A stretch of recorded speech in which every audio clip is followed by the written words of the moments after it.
My name is Mark Pellew. I have been asked to introduce the speakers.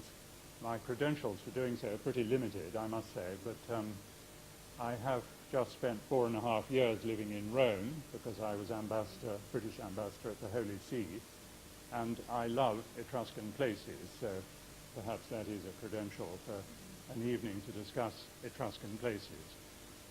And we much look forward to a three-stage evening.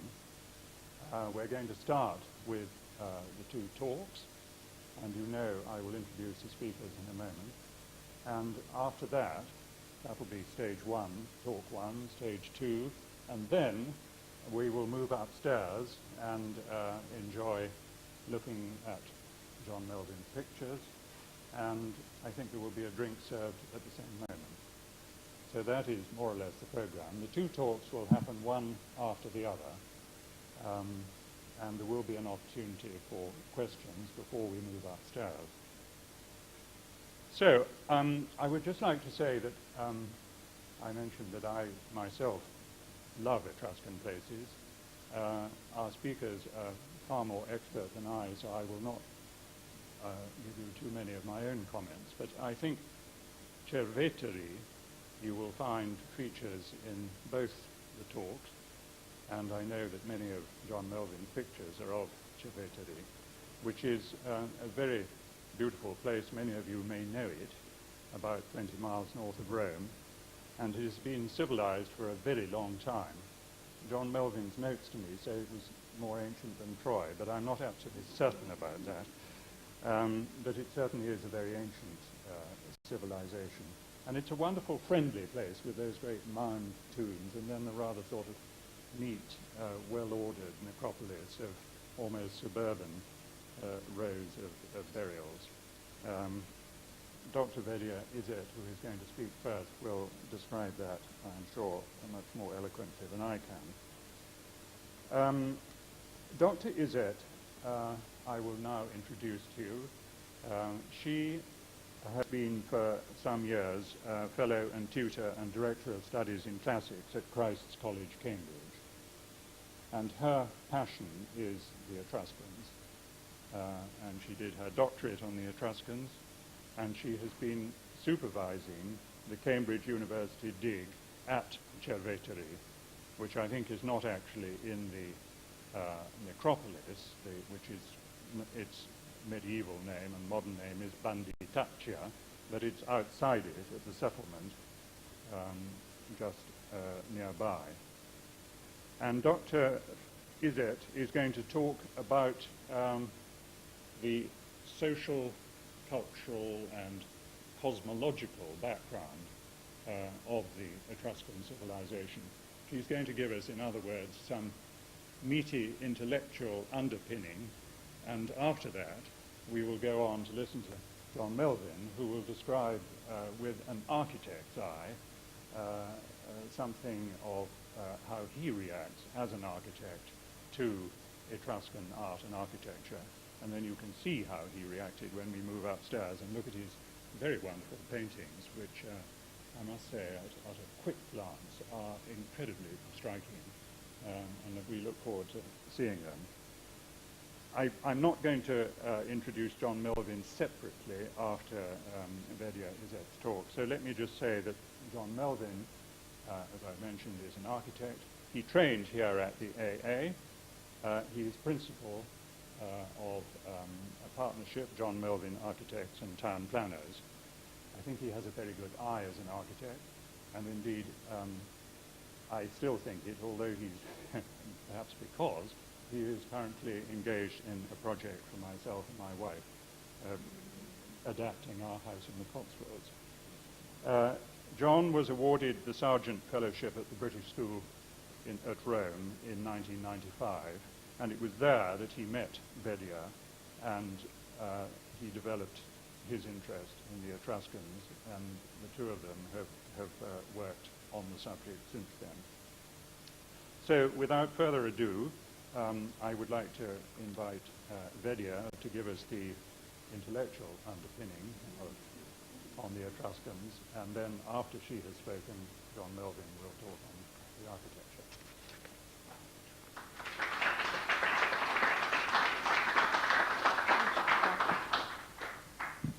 Are these things okay, if they are like that?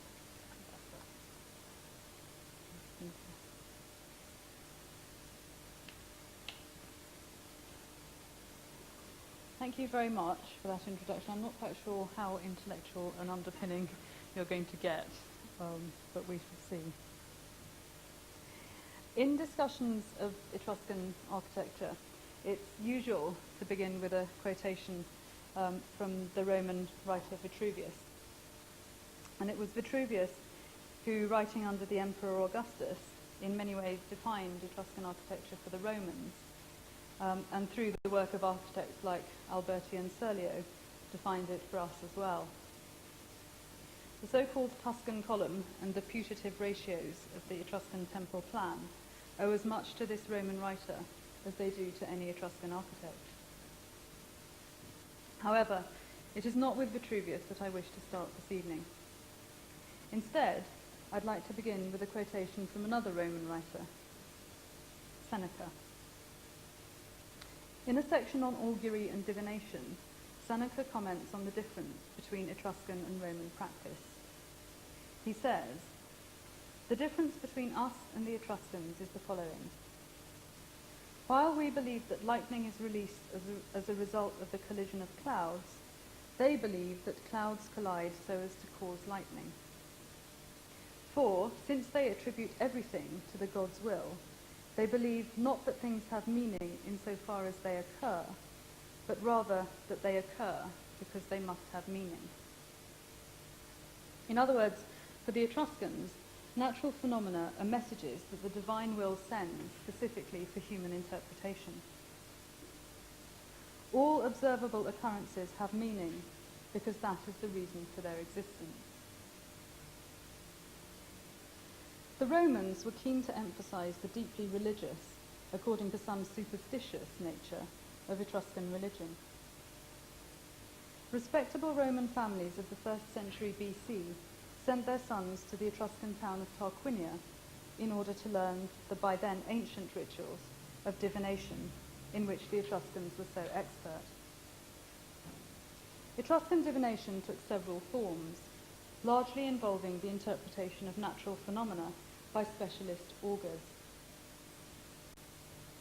The observation of bird flight was one such area, where the part of the sky from which a bird originated, or the direction in which it disappeared, was interpreted and acted upon.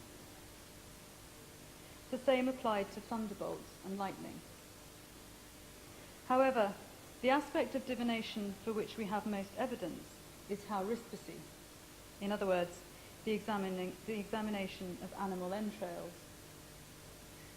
This is where specific organs of a sacrificial animal, usually the liver, were inspected for portents. Like bird flight or lightning, it worked on the premise that an irregularity or pathology in a particular part of the liver could be interpreted in a way which determined a certain aspect of human behavior.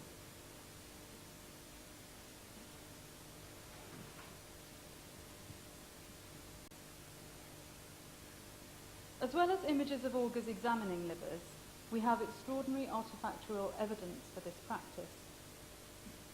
In the 19th century, in a field on the outskirts of what is now modern Piacenza, a farmer found a remarkable bronze object while ploughing his field. It is a solid cast, life-size model of a sheep's liver. Although it is somewhat stylized, it is nonetheless anatomically accurate. The surface of the liver has been divided up into different zones or regions, and each region contains the inscribed name of an Etruscan divinity.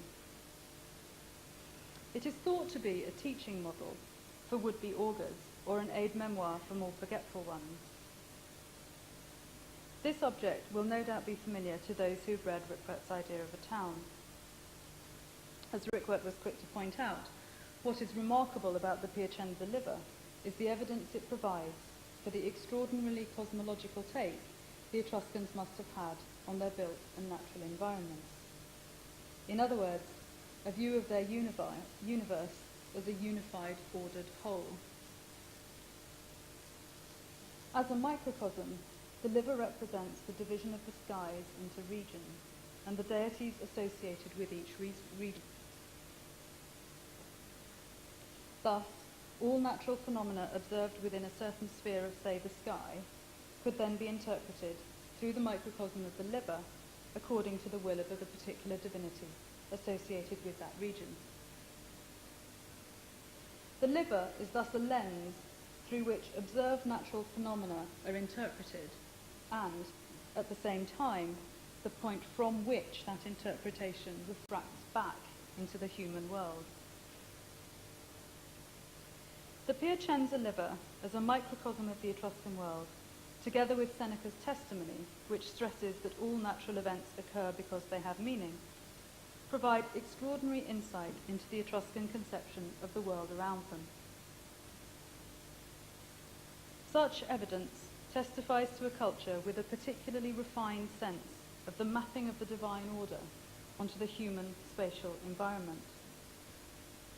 The bronze liver and similar surviving terracotta models are the material manifestation of the Etruscan belief in strong channels of communication between the divine and the human orders. Unlike Greek divination, which was more symbolic at its basis, Etruscan cosmology was unusually spatial in its emphasis. The direction from which a bird appeared was as important, if not more important, than the appearance of the bird itself. This was because the location of a portent in the sky had a corollary in the divine order, rather than a symbolic value associated with that particular portent. Similarly, the location of omens and portents directly influenced the siting of human environments such as cities. We have literary testimony of the importance of augury in the descriptions of Livy, Varro and Plutarch in the foundation of Rome by Romulus and Remus. According to these authors, Romulus founded Rome Etrusca Ritu, according to the Etruscan way, having summoned Etruscans to teach him their ancient foundation rites. When we turn to looking at Etruscan architecture then, I believe that we are justified in examining the built environment of the Etruscans in terms of the mapping of ontological differences and categories onto the human material world. Whether we see this in terms of metaphor or in terms of Bourdieu's transfer schemes, we must acknowledge the centrality of cognitive structures which are implicit in the notion of cosmology. The heavy emphasis on cosmology in the Etruscan world suggests the possibility of discerning the cognitive structures according to which the Etruscan cultural environment was ordered. This applies to all Etruscan culture. Thus, we should be able to see areas of Etruscan culture which are normally treated as discrete, as in fact being cosmological reflections of each other. However, it's equally important to remember that this orderedness never remains static. The human-built environment is in constant flux. A diachronic approach allows us to examine changing Etruscan attitudes to their universe in the changing treatment of their architectural space.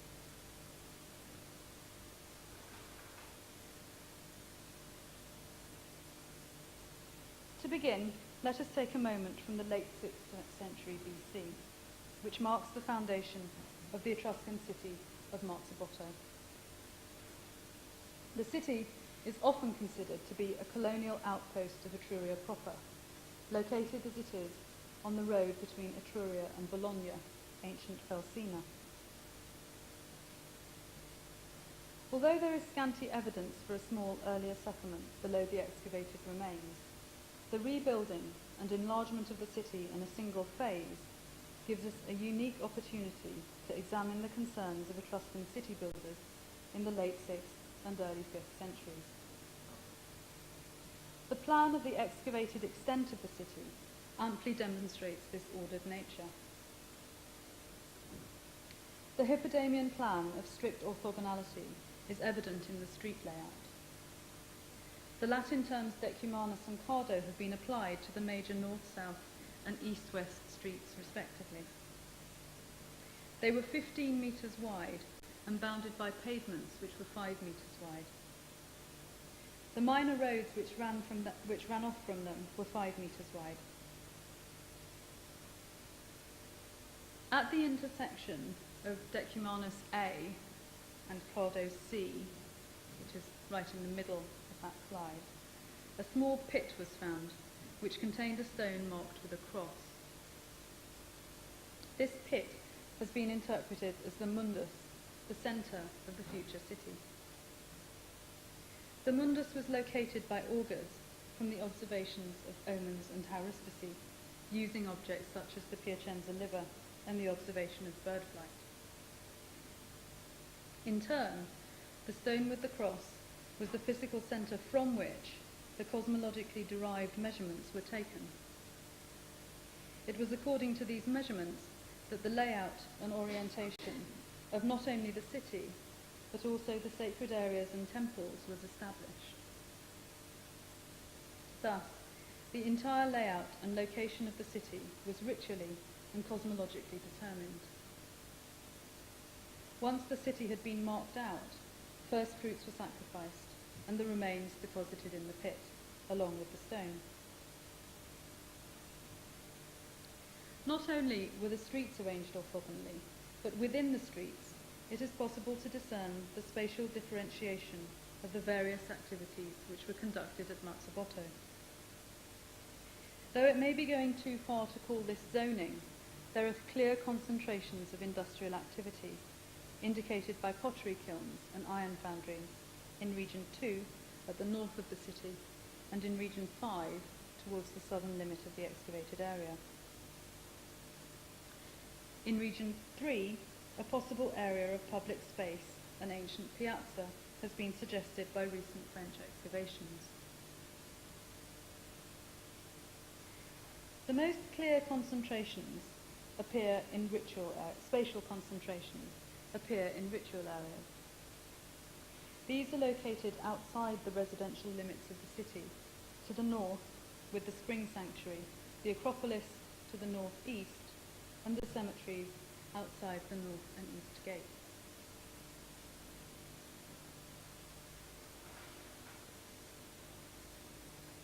The orthogonal planning extends beyond the layout of the city and into the spatial organisation of these sacred areas. For instance, the temples on the Acropolis share the orientation of the city and thus conform to its overall plan. The strict symmetry and axiality for which Etruscan architecture is known is evident in the temples, which face the same way and which are internally divided according to the orientation of the city itself. The same alignment is shared by the spring sanctuary, which is shown here.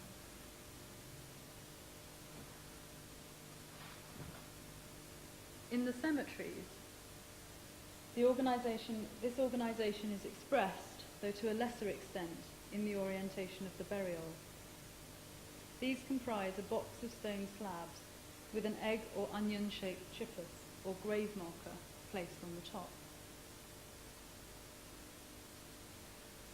Returning to the city of the living, it is clear that not only were the areas of domestic habitation inserted into the larger schema of the town, but so too were the houses. Their contiguous arrangement in straight rows resulted in the so-called insulae, which are the precursors of the Roman units which share the same name.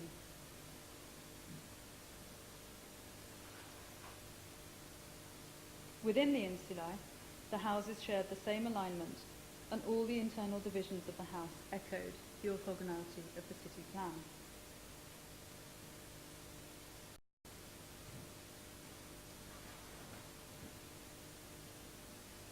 Thus, throughout what could be termed as the nesting scales of the city, we can observe the replication of the cosmologically derived order. From the layout of the streets and the units of urban building to the alignment of each individual room of the houses, the influence of the overall sense of order is striking. The relationships between the divine order and the urban order were mediated through the microcosm of the liver and through the ritual laying out of the city. Thus, the urban layout of the city is integrated into the negotiation of difference between human and divine. This takes two forms. First, the strict spatial differentiation between sacred and not sacred areas of the city. And second, in the creation of a distinctly urban topography of the city, whose strict orthogonality marks it out as very different from the surrounding landscape. In these ways, urban form at Marzabotto is the materialization in architectural and spatial terms of the relationships between human and divine as they stood at the end of the 6th or beginning of the 5th centuries BC.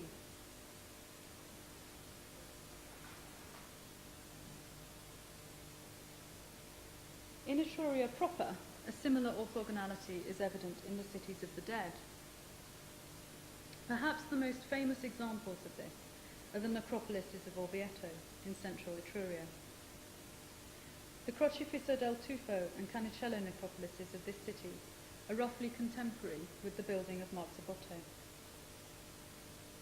Before the excavation of major Etruscan settlements, the layout of these cemeteries was used as evidence for the layout of towns.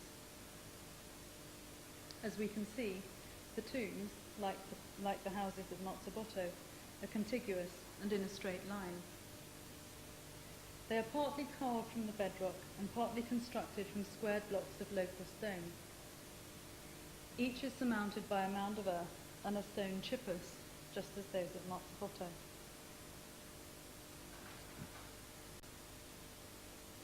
Several tombs had chippi of various sizes and shapes outside their entrances, and many had inscriptions on the door lintel which identified the deceased within.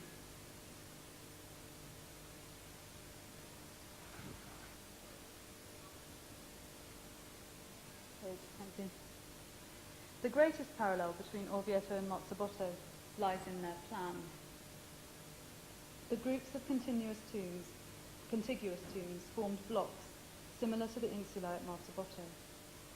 The rows of tombs consistently, though not exclusively, faced the same direction, and the tombs were arranged at right angles or parallel to each other.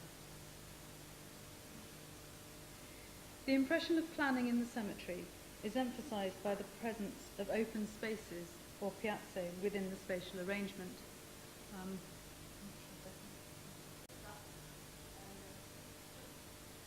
There is one of these piazze. It is known that various commemorative rites took place outside Etruscan tombs, both before and after interment. And these spaces could have been used for such purposes.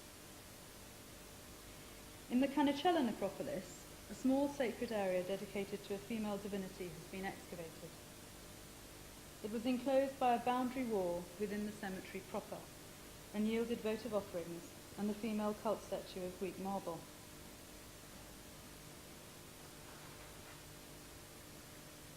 The large monolith in the Crocifisso del Tufo cemetery may have served a similar focus for ritual activity within the cemetery.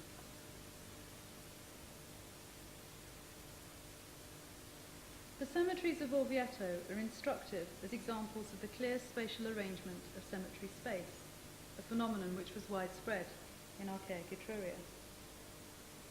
Just as the configuration of the urban landscape has been shown to be implicated in the negotiation of the ontological difference between the divine and human, a similar mediation can be argued for the cemeteries.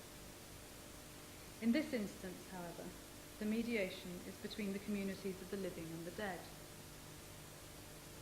The architectural form of the tombs, with their straight and flat facades, external carved mouldings, chippi, and inscriptions at their entrances, are material expressions of the boundary between the two communities. The city and the cemetery are linked by the same structuring principles, or, in the words of Alfred Gell, relations between relations. That is to say that the physical relations between the houses in the city is similar to that between the tombs of the necropolis.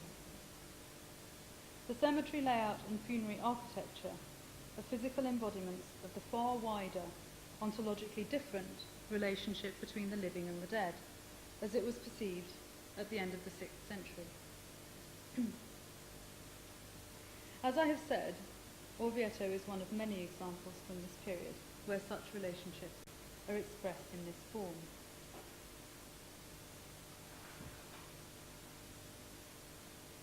The Banditaccia necropolis at Cerveteri shares a similar arrangement of tombs from this period.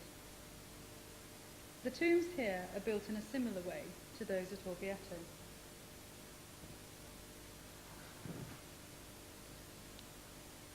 They are conceived in pairs, or more frequently in rows, and their facades are unified by the emphatic moulding at their bases and towards their tops.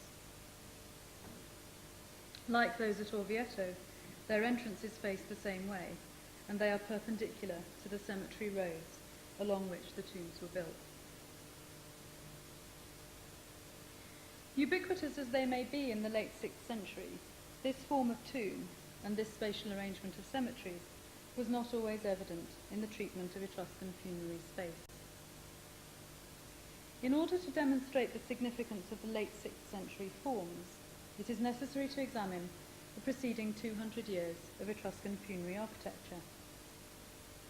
Such an examination shows not only the historical specificity of the spatial forms observed so far, but it also shows how changes in these forms reflected in changes in attitudes surrounding the treatment and perception of the dead in the first 200 years of Etruscan history.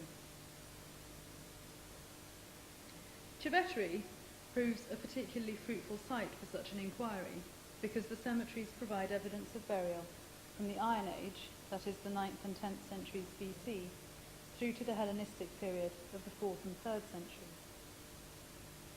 In this respect, Cerveteri is unique in providing the material for a diachronic survey of the changing treatment of the Etruscan funerary environment.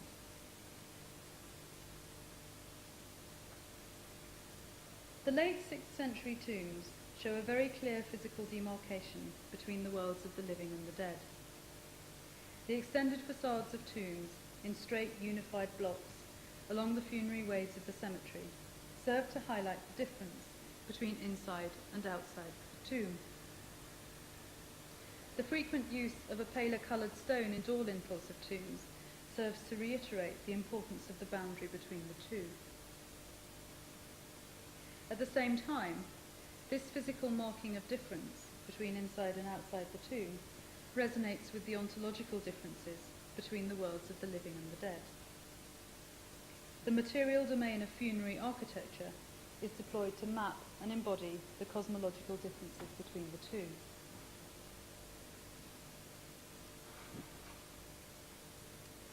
However, the relationships as they were expressed in these late 6th century examples was not always apparent. Turning to the 7th century BC, a very different form of funerary architecture was usual, and this was a form in which the expression of difference between the living and the dead was far more ambiguous. The early 7th century in Cerveteri saw the development of monumental tumuli. These enormous mounds extended for up to 60 metres in diameter and rested on bases which were carved from the bedrock. The funerary chambers inside the tumulus were also carved from the rocks, or built of blocks, or a combination of the two, depending on the natural depth of the bedrock.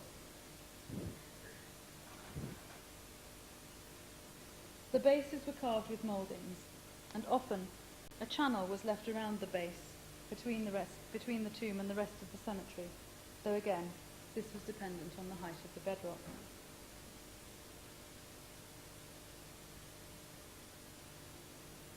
The chambers for the dead were located near the centre of the tumulus. The deceased was placed on a bed, which, in early examples, was a real bed made of bronze or wood, but in later examples was carved out of the bedrock at the same time as the void of the chamber. This often included the carving of elaborate features such as bed legs and the layers of the bed cover.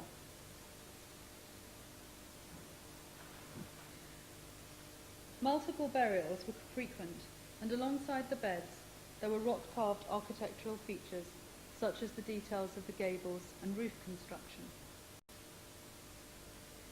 The entrance to the chamber was marked by a carved doorway, which was preceded by a long corridor called a dromos. Between the chamber and the outside of the called the dromos, which was between the chamber and the outside of the tumulus. In the early examples, the dromos was up to 14 metres long. It is important to remember that the dromos was not a chamber. On the contrary, it was a space of transition and passage, a corridor between the outside and the chamber. In this way, the length of the dromos mediates between inside and outside the tomb. At the same time, like the later tombs, it mediates between the cognitive and ontological differences associated with those areas. When discussing the later tombs, I explored the ways in which the facades of the tombs and the lintels of the doorways emphasize the difference between the living and the dead. The same is surely true of the dromos in the earlier tumulus, but the way in which this transition is expressed architecturally is clearly very different. In the early dromos, the difference is extended and prolonged. From the outside of the tumulus, there is no indication of the location of the dead within. This is in marked contrast to the later tombs, where the straight walls of the tombs are flush with the doorway, and the doorway itself is the same thickness as the walls. In these tombs, then, what you see from the outside of the tomb is more or less the limit of the boundary itself. In the tumulus, the external of the appearance of the tomb gives no clue as to where that boundary ends and the world of the dead begins.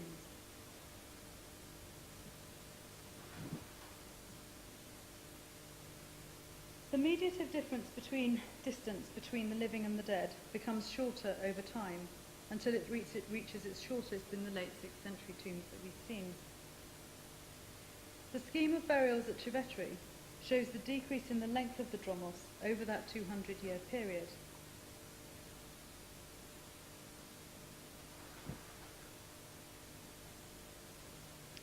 As it does so, the transitional and ambiguous area of the tomb is limited and condensed.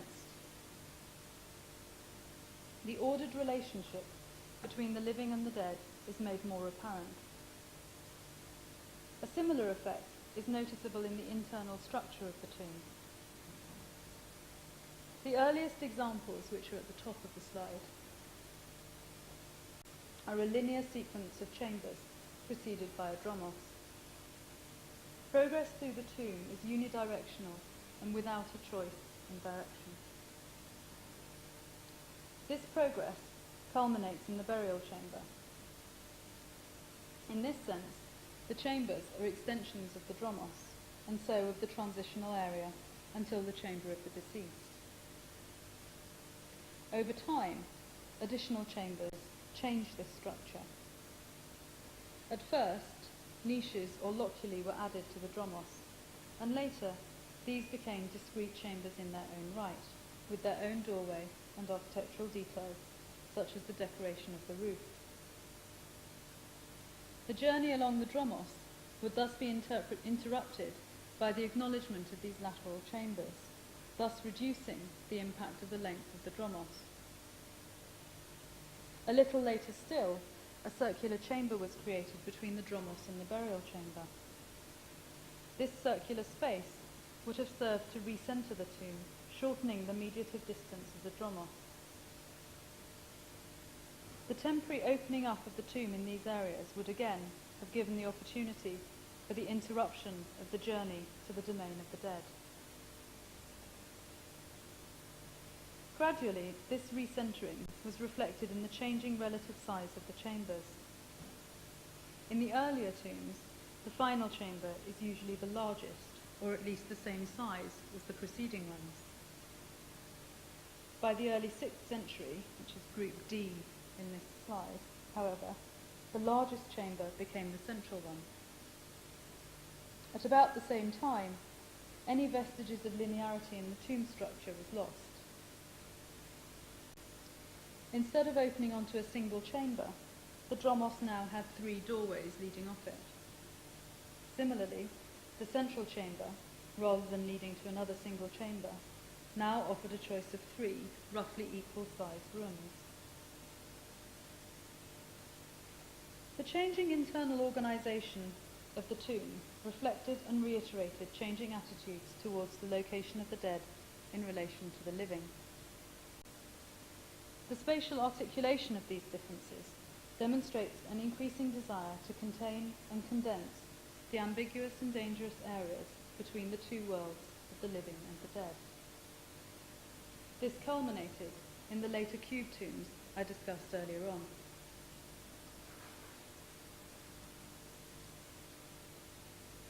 This discussion of the changing Etruscan attitudes towards the dromos is underpinned by the assumption that the articulation of funerary space was the physical embodiment of ontological differences. The changing Etruscan treatment of their funerary monuments and cemeteries was part of a wider cultural discourse about changing cosmologies. The embodiment of cosmological concerns were fundamental to the tomb and cemetery builders of the 7th century. They were similarly important in the later 6th century, but by then, as we have seen, these relationships themselves had changed.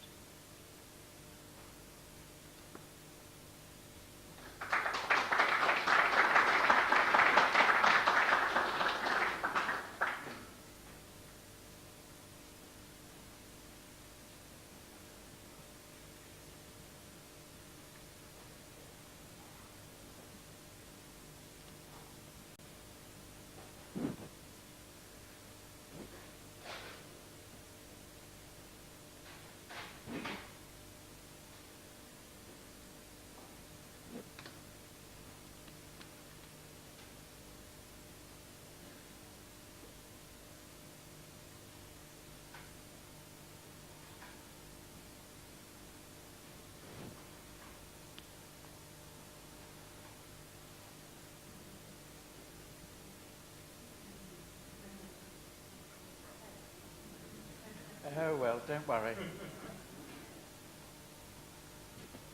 Probably means they're all back to front. That's all right, is it? Don't worry, it won't be the last one or the first. Good. Don't worry, it's much the same either way. All right? Good.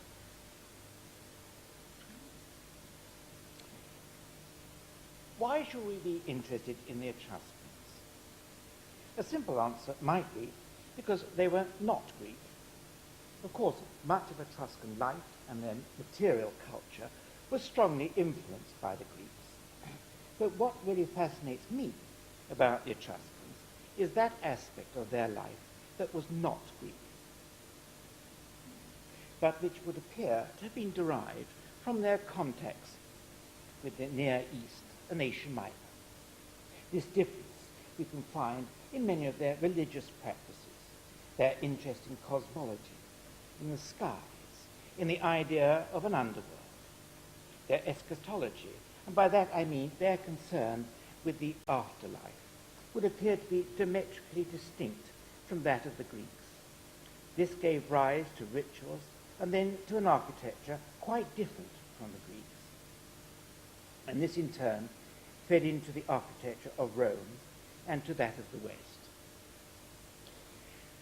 Vincent Scully, in his seminal book on Greek sacred architecture, The Earth, the Temple, and the Gods, revealed to my generation a classical architecture that was crystalline and coloured, bathed in light, standing in contrast against the surrounding hills. The Greek idea of space that Scully described is an external space.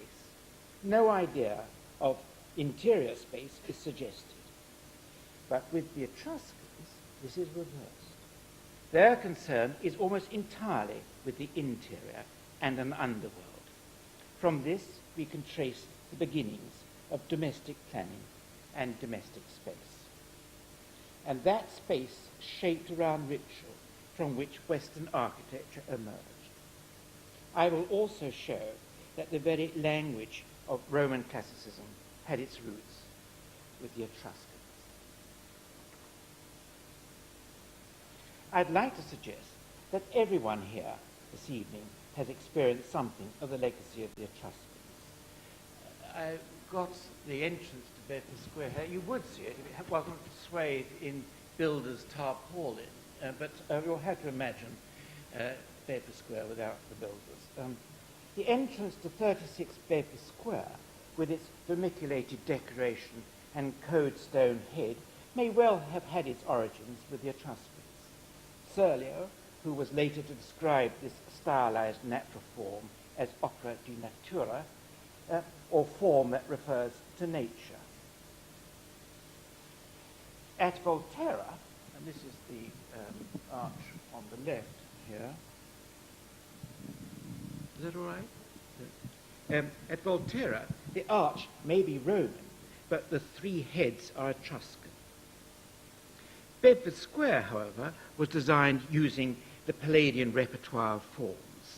This language was studiously taken by Palladio from the Romans, but in fact much of it had been absorbed by them from the Etruscans. Most of what remains of Etruscan architecture, as opposed to their artifacts, can be found in their cemeteries. And this evening I'll be looking at two major Etruscan necropoli, namely Cerveteri and Norcia. I'd like to explain how my interest in the Etruscans arose and how I stumbled upon them almost by accident. I was invited by Dr. Vedia Izzet to visit the Cambridge University excavation that she was supervising at Cerveteri. Cerveteri is some 20 miles north of Rome, and from about 700 BC, it was one of the richest and most important towns in the ancient world, with trade links to Greece, the Near East, Mesopotamia, and Asia Minor. Little today remains of Etruscan Cerveteri, except the necropolis. Like all ancient cemeteries, this was located outside the town walls.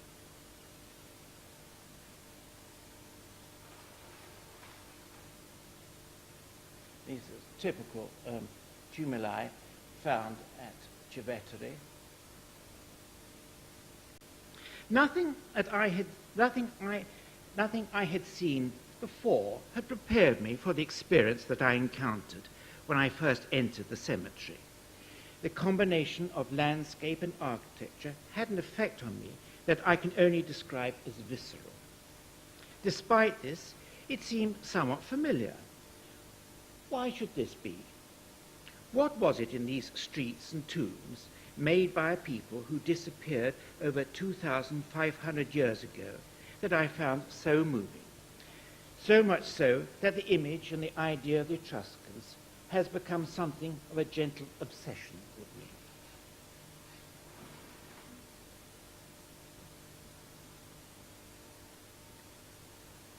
On entering the necropolis at Cerveteri, one encounters a townscape consisting of stone mounds capped with vegetation and strung repetitively in rows suggesting streets. Dramatic openings have been cut in the side of the tombs, creating semi-subterranean entrances, approached by precarious stone steps. The one on the right, typical. I was reminded of the quintessentially English Shoreham paintings of Samuel Palmer. And this is a typical Palmer drawing of the Shoreham period. There was also something of William Blake about these haunting images in Cerveteri. Of course, Palmer's fecund pastoral romanticism owed a great deal to Blake, in particular to Blake's woodcuts for Thornton's Virgil. Although Blake made reference to the Etruscans, he never visited Italy, and I'm sure he knew nothing of Cerveteri when illustrating Virgil. However, the more I have got to know about the Etruscans and their thinking, the more, in fact, I see a parallel between their animism and that of Blake.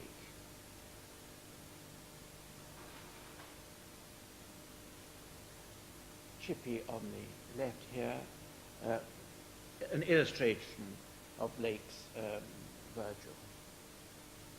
Or Virgil's Virgil, Thornton's Virgil. At the entrance to a number of the tombs stand markers in the shape of miniature aedicules, or cipi. These represent a female presence. I think we may have got one.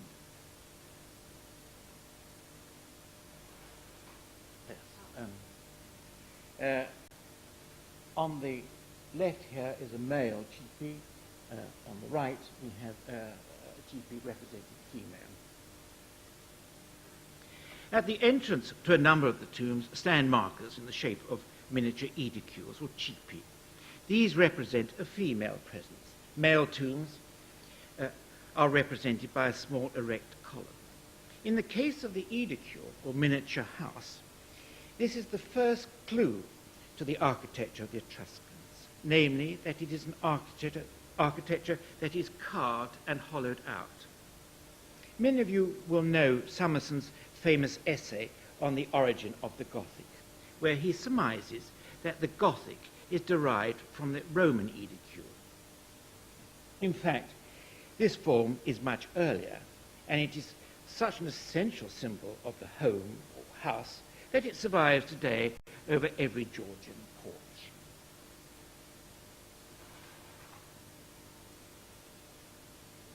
The interiors of the tombs differ quite considerably.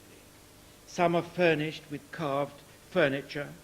Many of the tombs have architectural and decorative features such as dados, ledges, cornices, decorative ceilings depicting constructional details, and materials that must reflect the actual construction of houses at the time.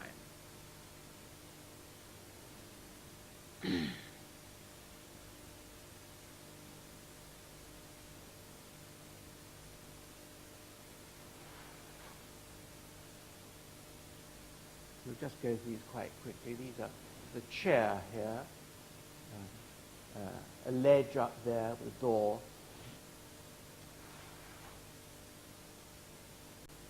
paired openings, painted architraves were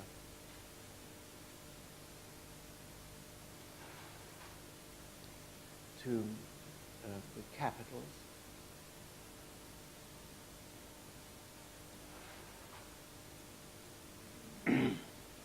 These interiors have a fascination that is almost surrealistic. Forms that you expect to be made out of thatch or wood are here carved from the tufa, or local volcanic stone. Windows that you expect to look out of to views beyond merely give onto another interior room. These windows, however, are just one confirmation that these tombs represent Etruscan houses, as the atrium in a house would be full of light, and the windows would look on to this central area. The details, such as cornices, are deliberately, one feels, out of scale. All the time there is a certain ambiguity between figure and ground. And as a painter, one is put in mind of some of Picasso's paintings, such as the Dancers of 1925 on the left here. This is a subject going back to at least the Etruscans, but Picasso plays with similar ambiguities, such as silhouette, changes of scale, and figure-ground disjunctions, to give something that is both timeless and modern. On the right here is an Etruscan vase with the three figures on the top.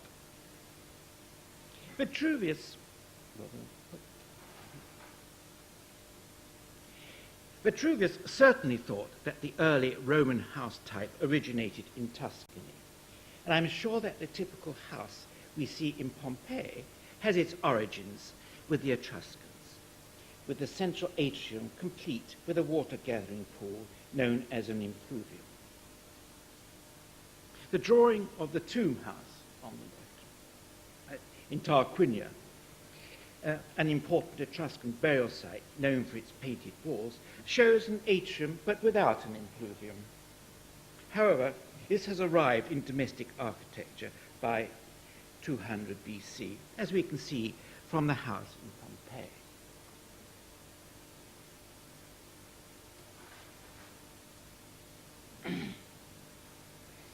We must assume that the plans of the tombs at Cerveteri represented the arrangement of Etruscan houses. On his famous tour of Italy and Greece in 1911, Le Corbusier visited Pompeii and was struck by what he described as the magisterial grandeur of the Roman house. As Korb wrote, after 20 centuries, without any historical reference, you are conscious of architecture, and we are speaking of what is in reality a very small house.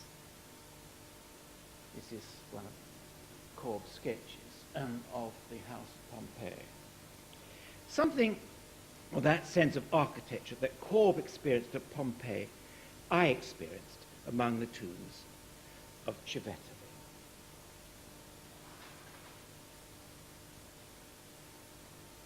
Cerveteri is additionally interesting because here we find genuine architectural development. In later parts of the site, there are square-cut or cubed tombs which seem to form streets of terrace houses and constitute regular town planning.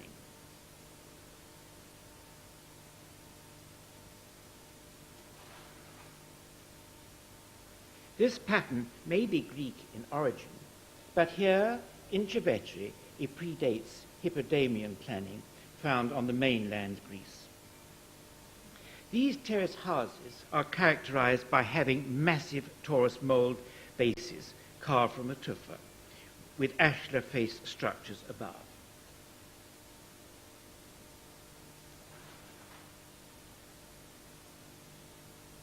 The other necropolis I want to look at is at Norcia. It differs from Cerveteri by being cut from the cliff face in a deep ravine of volcanic rock. Temples and tombs of vast proportion line this valley. It lies 60 miles from Rome and was constructed a little later than Cerveteri. Here, instead of real streets, we have a side of a ravine carved to form almost a wall of stepped buildings, their size reflecting the scale of the valley. We have almost, for the first time, intimations of a Roman scale. These structures are certainly not domestic and are almost geological in size. Here can be found some of the most dramatic examples of Etruscan ritualistic architecture in the whole of Italy.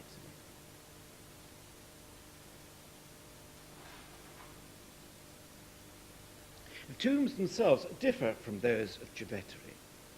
They are not round or domed, but resemble gigantic altars, above which stand stylized blind doors to the underworld. These flat-topped tombs were used for cremation in the open air. They also formed platform for the professional mourners who mourned beneath these sculpted doors. The ashes were interred in funerary urns in a chamber beneath. Volcanic ravines, such as we find at Norcia, are known as forae. Many of the early Etruscan and Latin towns were located adjacent to them, providing not only a sense of identity, but a real means of protection and defense against neighboring tribes. On the left here we have Piranesi's depiction of the Temple of Vesta at Tivoli, and this is the foray at Norcia.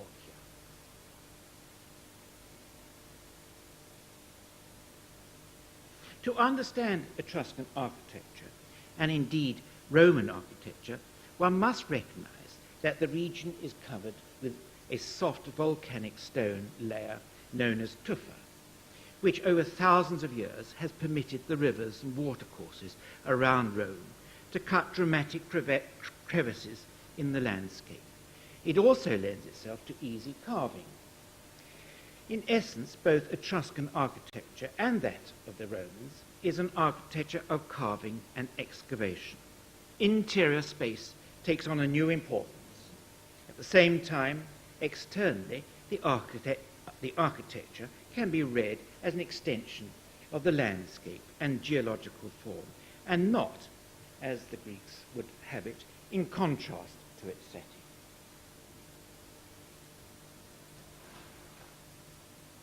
Colosseum, Trajan's Market.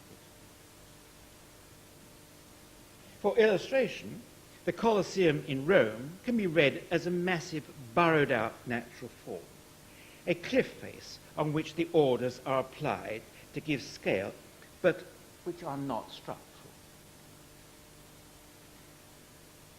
Trajan's Market is another man-made structure, this time made of brick, not stone, but it still has that Roman characteristic of appearing to be dug out of one of the hills, again with pilasters and pediments that are merely applied to its face.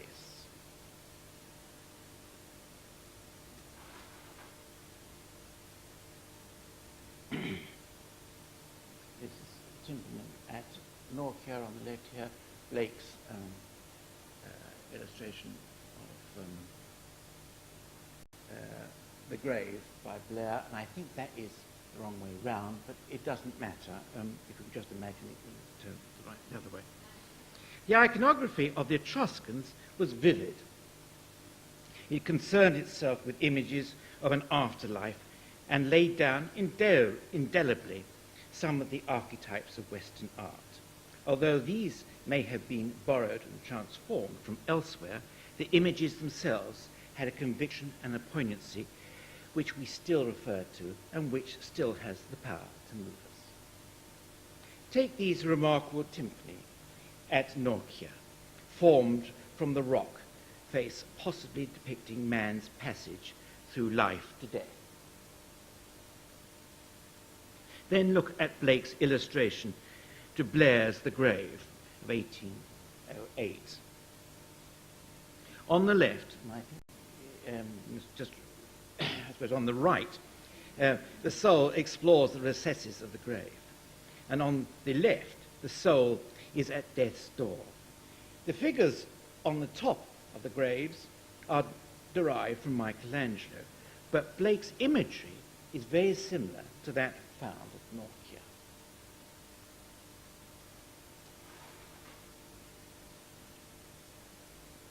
Blake's reference to Michelangelo may have been extremely apt, as Michelangelo was clearly influenced by the Etruscans. We know that he was deeply concerned with the study of the ancients. In certain instances, his models were Etruscan rather than Roman. His figures for the Medici Chapel in Florence are clearly derived from figures on Etruscan sarcophagi. This may have been a compliment to his patrons, the Medici, who assumed a spurious genealogy from the Etruscans. The symbolism used by Michelangelo in this mausoleum is certainly more Etruscan than Christian. There is considerable play on cosmological ideas, such as the division of time into night and day, dawn and dusk, with their own iconography, such as owls, masks, the idea of sleep and dreams, and of rivers.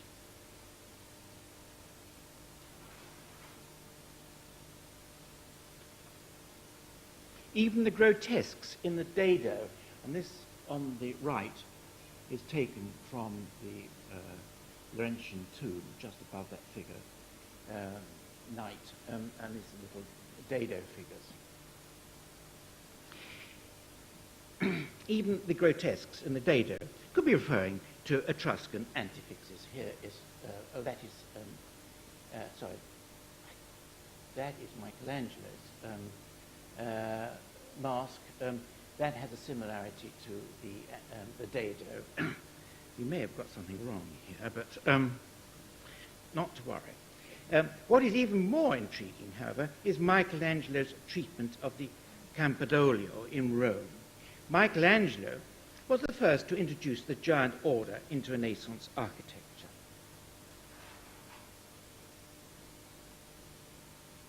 He would undoubtedly have been aware of the great Etruscan temple that stood on this site from 509 BC, as it had been referred to by Pliny and Tacitus and many other Roman historians.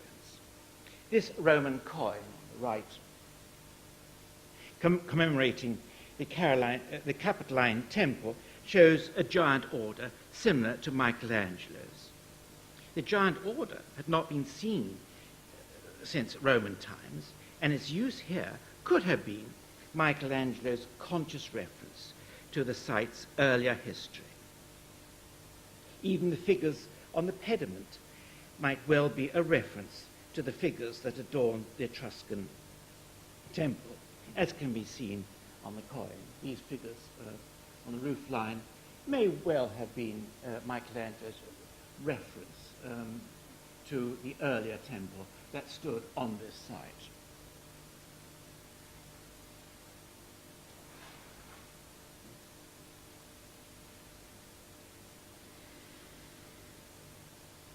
We find again Michelangelo's use of grotesques in the,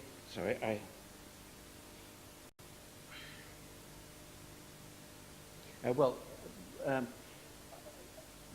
stick with this. This is the Capitoline. This is the old plan of the Capitoline temple, and this is the side of the building that replaced it. And there may well still be elements of the Etruscan temple in this building, the Cerveteri. Even in Roman times,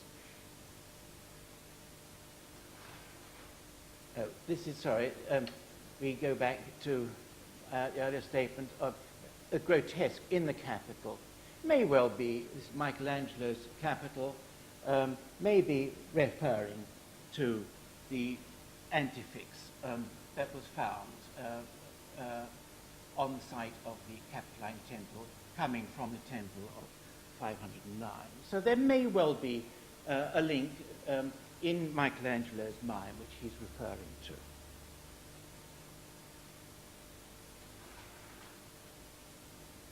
Even in Roman times, emperors were eager to make conscious reference to the Etruscans.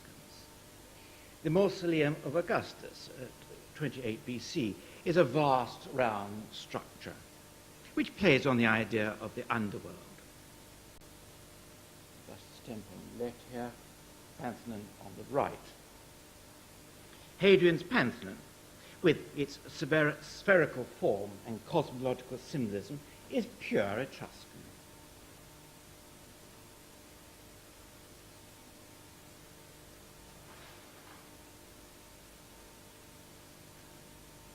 Borromini, Michelangelo's greatest follower, would seem to me to demonstrate Etruscan qualities. In his Collegio de Propaganda Fide, we not only find Michelangelesque forms, but the whole facade is treated as one sculptural element, carved out of an imaginary cliff. Borromini on the right. Borromini was not the only architect of the Baroque period to play this sort of game. Bernini, in his Palazzo di Montecitorio, is making the same conscious, sophisticated reference back to opera di natura. In order to reinforce the idea of the stony origin of his forms and details, he introduces the artifice of nature. The blocks of ashlar seem to struggle to emerge from their rough, primitive origins. This is sophisticated opera di natura.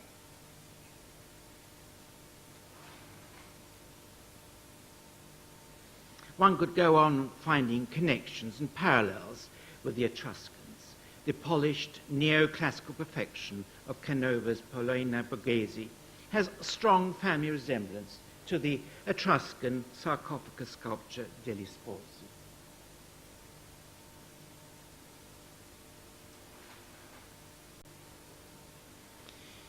We should not be surprised when we find Giacometti's figures resembling votive Etruscan figures. It doesn't matter to us that the votive figures served a religious purpose and that Giacometti's figures are prostitutes. They were both required to serve similar spatial functions. There is, however, something timeless in their poetry that has a permanent meaning. Artists and architects have always sought the security of the past when searching for something new.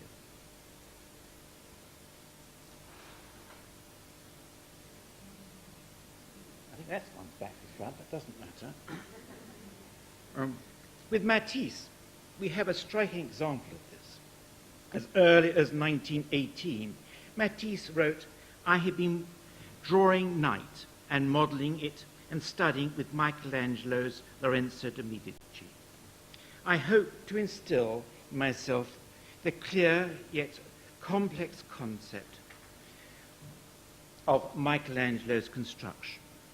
Out of this came Matisse's large seated nude sculpture of 1926 on the left here. At the end of his life, almost his last work was his famous blue nude, made from paper cutouts. We can see from the preliminary charcoal lines that Matisse was looking for just the right arrangement. It would have been quite natural to revert, perhaps subconsciously, to his youthful study of Michelangelo's Night. And once again, we see a great artist drawing on a tradition that we can trace back to the Etruscans. To conclude, why should we interest ourselves with the Etruscans? I think there are a number of reasons.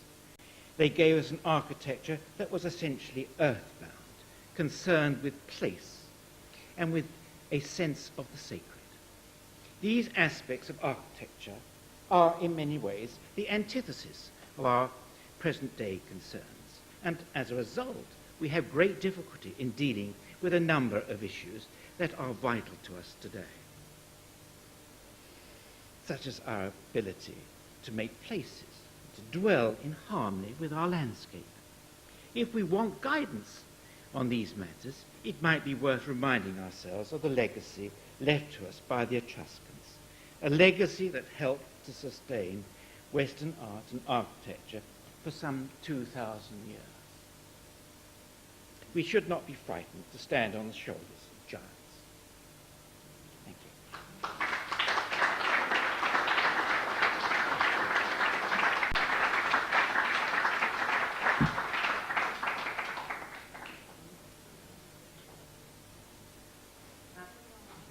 Are there any questions? I thought there must be. Please, we've got 2 minutes, I think, before we go upstairs. Yeah, I have a problem. And probably my question more for Dr. Izzet, but you trace the development of the shape of the internal faces of these tombs, in particular the length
like actually